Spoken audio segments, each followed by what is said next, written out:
In the interval, Miss Honey left the classroom and headed straight for the headmistress's study. She felt wildly excited. She had just met a small girl who possessed, or so it seemed to her, quite extraordinary qualities of brilliance. There had not been time yet to find out exactly how brilliant the child was, but Miss Honey had learned enough to realise that something had to be done about it as soon as possible. It would be ridiculous to leave a child like that stuck in the bottom form. Normally Miss Honey was terrified of the headmistress and kept well away from her, but at this moment she felt ready to take on anybody. She knocked on the door of the dreaded private study.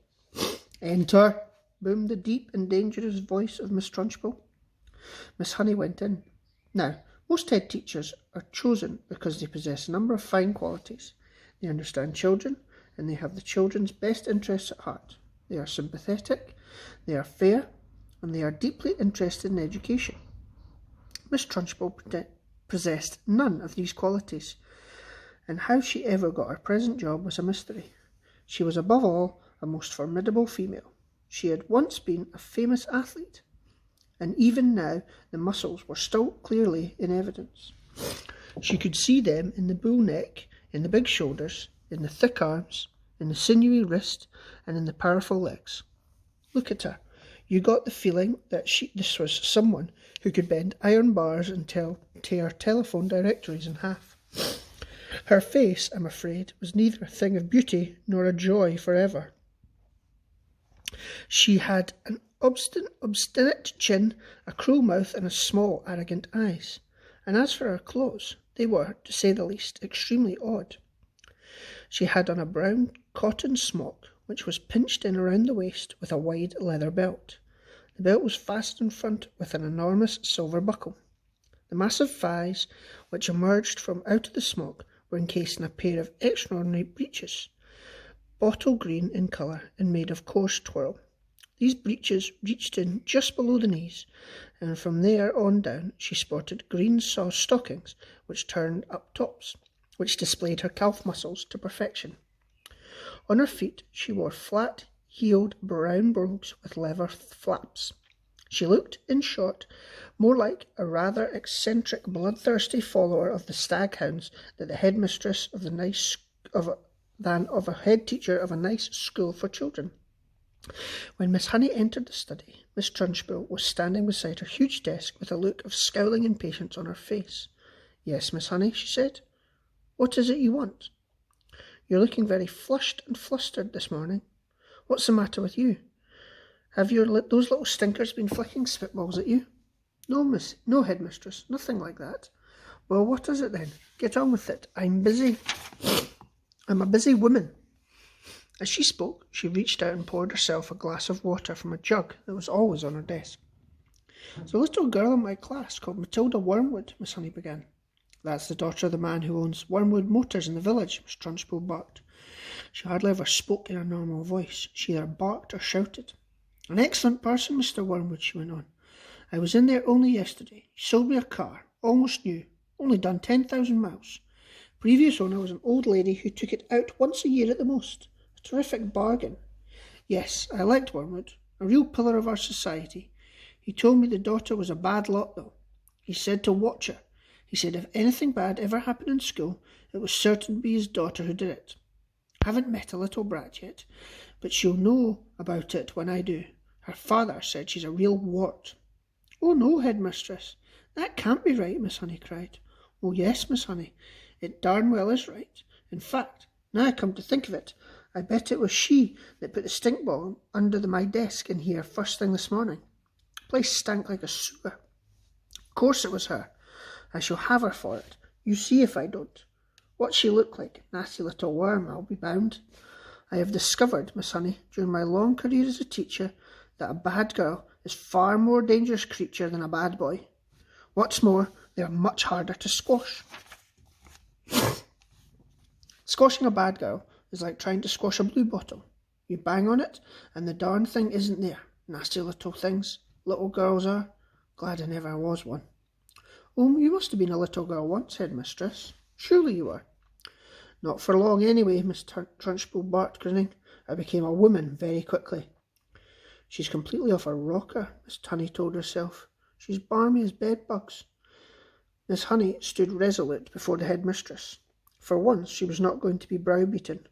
"I must tell you, headmistress," she said, "that you are completely mistaken about Matilda putting a stink bomb under your desk." "I am never mistaken, Miss Honey." "But, headmistress, the children only arrived in the school this morning and came straight to the classroom." "Don't argue with me, for heaven's sake, woman. This little brute Matilda, or whatever her name is, has stink-bombed my study.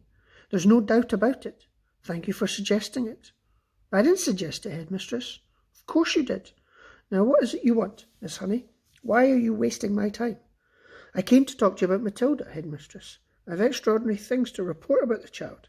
May I please tell you what happened in class just now?" "I suppose she set fire to your skirt, scorched your knickers," Miss Trunchbull said. "No, no," Miss Honey cried out. "Matilda's a genius." At the mention of that word, Miss Trunchbull's face turned purple, and her whole body seemed to swell up like a bullfrog's. "A genius!" she shouted. "What piffle is this you are talking, madam? You must be out of your mind. Have your father's word for it that the child is a gangster?" "Her father is wrong, headmistress." "Don't be a twerp, Miss Honey. You have met the little beast for only half an hour, and her father has known her whole life."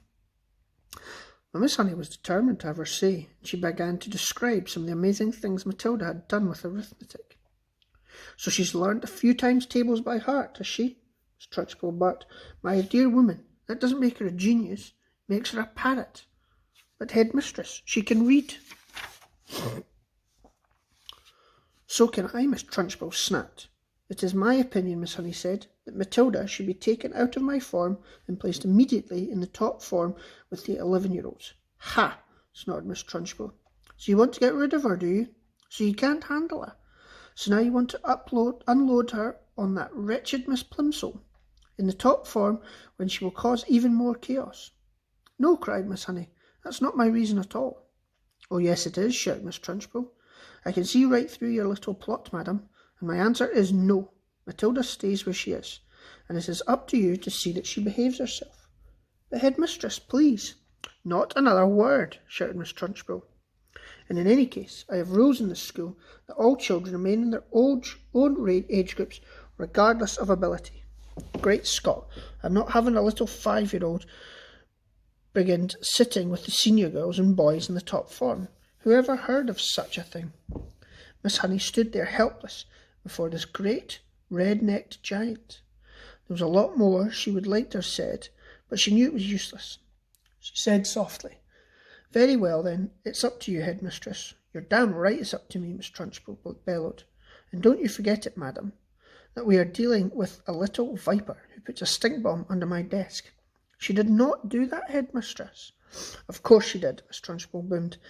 "And I'll tell you what, I wish to heavens I was still allowed to use the birch and belt as I did in the good old days. I'd have roasted Matilda's bottom for her so she couldn't sit down for a month." Miss Honey turned and walked out of the study, feeling depressed, but by no means defeated. "I'm going to do something about this child," she told herself. "I don't know what it will be, but I shall find a way to help her in the end." The parents. When Miss Honey emerged from the headmistress's study, most of the children were outside in the playground. Her first move was to go to the various teachers who taught the senior class and borrow from them a number of textbooks. Books on algebra, geometry, French, English literature, and the like. Then she sought out Matilda and called her into the classroom. "There is no point," she said, "in you sitting in the class doing nothing while I am teaching the rest of the form the 2 times table and how to spell cat and rat and mouse. So during each lesson I shall give you one of the textbooks to study. At the end of the lesson you can come up to me with your questions if you have any, and I shall try and help you. How does that sound?" "Thank you, Miss Honey," Matilda said. "That sounds fine." "I am sure," Miss Honey said, "that we'll be able to get you moving into much higher form later on, but for the moment the headmistress wishes you to stay where you are." "Very well, Miss Honey," Matilda said. "Thank you so much for getting those books for me." What a nice child she is, Miss Honey thought. I don't care what her father said about her. She seems very quiet and gentle to me, and not a bit stuck up in spite of her brilliance. In fact, she hardly seemed aware of it. When the class reassembled, Matilda went to her desk and began to study a textbook on geometry, with which Miss Honey had given her. The teacher kept half an eye on her all the time and noticed that the child very soon became deeply absorbed in the book. She never glanced up once during the entire lesson. Miss Honey, meanwhile, was making another decision. She was deciding that she would go herself and have a secret talk with Matilda's mother and father as soon as possible.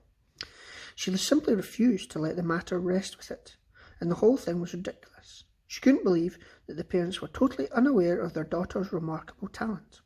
After all, Mr. Wormwood was a successful motor car dealer who was presumed that he was a fairly intelligent man himself. In any event, parents never underestimated the abilities of their own children. Quite the reverse. Sometimes it was nigh impossible for a teacher to convince the proud father or mother that their beloved offspring was a complete nitwit. Miss Honey felt confident that she would have no difficulty in convincing Mr. and Mrs. Wormwood that Matilda was something very special indeed. The trouble was going to be to stop them from getting over-enthusiastic. And now Miss Honey's hope began to expand even further. She started wondering whether perhaps permission might not be suitable from the parents for her to give private tuition to Matilda after school. The prospect of coaching a child as bright as this appealed enormously to her professional instinct as a teacher. And suddenly she decided that she would go and call on Mr. and Mrs. Wormwood that very evening. She would go fairly late, between 9 and 10 o'clock, when Matilda was surely to be in bed. And that's precisely what she did. Having got the address on the school records, Miss Honey sent out to walk from her own home to the Wormwoods' house shortly after 9. She found the house in a very pleasant street, which each smallish building was separated from its neighbours by a bit of a garden. It was a modern brick house that could not have been cheap to buy, and the name of the gate said Cosy Nook. Nosy Cook might have been better, Miss Honey thought. She was given to playing with words in that way. She walked up the path and rang the bell. While she stood waiting, she could hear the television blaring inside. The door was opened by a small, ratty-looking man with a thin, ratty moustache, who was wearing a sports coat that had an orange and red stripe in the material. "Yes," he said, peering at Miss Honey. "You're selling raffle tickets. I don't want any." "I'm not," Miss Honey said, "and please forgive me for butting in on you like this. I'm Matilda's teacher from school. It's important I have a word with you and your wife." "Got into trouble already, has she?" Mr. Wormwood said, blocking the doorway. "Well, she's your responsibility now. You'll have to deal with her." "She's in no trouble at all," Miss Honey said. "I have come with good news about her. Quite startling news, Mr. Wormwood. Do you think I might come in for a few minutes and talk to you about Matilda?" "We're right in the middle of watching one of our favourite programmes," Mr. Wormwood said. "This is most inconvenient. Why don't you come back some other time?" Miss Honey began to lose her patience. "Mr. Wormwood," she said, "if you think some rotten TV programme is more important than your daughter's future, then you ought not to be a parent. Why don't you switch the darn thing off and listen to me?" That shook Mr. Wormwood. He was not used to being spoken to in this way. He peered carefully at the slim, frail woman who stood so resolutely on the porch. "Oh, very well then," he snapped. "Come on in, and let's get this over with." Miss Honey stepped briskly inside. "Mrs. Wormwood isn't going to thank you for this," the man said as he led her into the sitting room, where a large platinum-blonde woman was gazing rapturously at the TV screen. "Who is it?" the woman said, not looking around. "Some school teacher," Mr. Wormwood said. "She says she's got to talk to us about Matilda." He crossed to the TV set and turned down the sound, but left the picture on the screen. "Don't do that, Harry," Miss Wormwood cried. "Willard is just about to propose to Angelica." "You can still watch it while we're talking," Mr. Wormwood said. "This is Matilda's teacher. She says she's got some sort of news to give us." "My name is Jennifer Honey," Miss Honey said. "And how do you do, Miss Wormwood?" Miss Wormwood glared at her and said, "What's the trouble then?" Nobody invited Miss Honey to sit down, so she chose a chair and sat down anyway. "This," she said, "was your daughter's first day at school." "We know that," Miss Wormwood said, ratty about missing her programme. "Is that all you came to tell us?" Miss Honey stared hard into the woman's wet grey eyes. She allowed the silence to hang in the air until Miss Wormwood became uncomfortable. "Do you wish me to explain why I came?" she said. "Get on with it then," Miss Wormwood said. "I'm sure you know," Miss Honey said, "that children in the bottom class at school are not expected to be able to read or spell or juggle with numbers when they first arrive. 5-year-olds cannot do that, but Matilda can do it all." "And if I am to believe her, I wouldn't," Miss Wormwood said. She was still ratty at losing the sound of the TV. "Was she lying then," Miss Honey said, "when she told me that nobody taught her to multiply or to read? Did either of you teach her?" "Teach her what?" Mr. Wormwood said. To read books," Miss Honey said. "Perhaps you did teach her. Perhaps she was lying. Perhaps you have shelves of full books all over the house. I wouldn't know. Perhaps you are both great readers." "Of course we read," Mr. Wormwood said. "Don't be so daft. I read the autocar and the motor, from cover to cover every week." "This child has already read an astonishing number of books," Miss Honey said. "I was simply trying to find out if she came from a family that loved good literature." We don't hold with book reading," Mr. Wormwood said. "You can't make a living from sitting on your fanny and reading storybooks. We don't keep them in the house." "I see," Miss Honey said. "Well, all I can tell you was that Matilda has a brilliant mind. I expect you know that already." "Of course I knew she likes to reading," the mother said. "She spends her life in her room buried in some silly book." "But does it not intrigue you," Miss Honey said, "that a little 5-year-old child is reading long adult novels by Dickens and Hemingway? Doesn't that make you jump up and down with excitement?" "Not particularly," the mother said. "I'm not in favour of blue-stocking girls. A girl should think about making herself look attractive so she gets a good husband later on. Looks are more important than books, Miss Hunky. The name is Honey," Miss Honey said. "Now look at me," Mr. Wormwood said.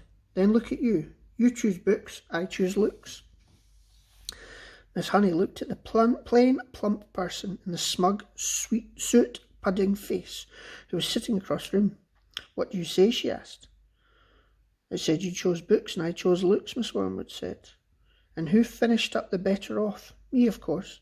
I'm sitting pretty in this nice house, successful businessman, and you're left slaving away, teaching a lot of nasty little children the ABCs. "Quite right, Sugar Plum," Mr. Wormwood said, casting a look of such simpering sloppiness at his wife it would have made a cat sick. Miss Honey decided that if she was going to get anywhere with those people, she must not lose her temper. "I haven't told you all of it yet," she said. "Matilda, so far as I can gather at this early stage, is also a kind of mathematical genius. She can multiply complicated figures in her head like lightning." "What's the point of that when you can buy a calculator?" Mr. Wormwood said. "Girl doesn't get a man by being brainy," Miss Wormwood said. "Look at that film star, for instance," she added, pointing at the silent TV. There was a bosomy female who was being embraced by a craggy actor in the moonlight. "You don't think she got him to do that by multiplying figures at him, do you? Not likely. And now he's going to marry her. You see, if he doesn't, then she's going to live in a mansion with a butler and lots of maids." Miss Honey could hardly believe that what she was hearing.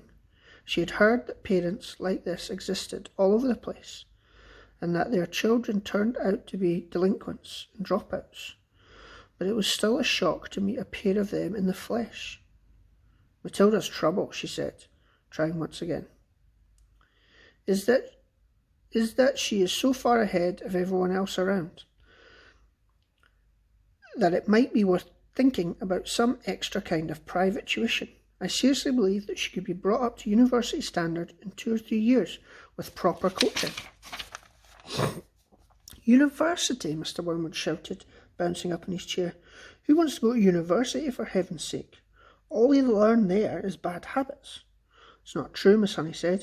"If you have a heart attack this minute and had to call a doctor, the doctor would be a university graduate. If you got sued for selling someone a rotten second-hand car, you'd have to get a lawyer, and he'd be a university graduate too. Do not despise clever people, Mr. Wormwood, but I can see you're not going to agree. I'm sorry I burst in on you like this." Miss Honey rose from her chair and walked out of the room. Miss Wormwood followed her to the front door and said, "Good of you to come, Miss Hawkes, or is it Miss Harris?" "It's neither," Miss Honey said, "but let it go." And away she went.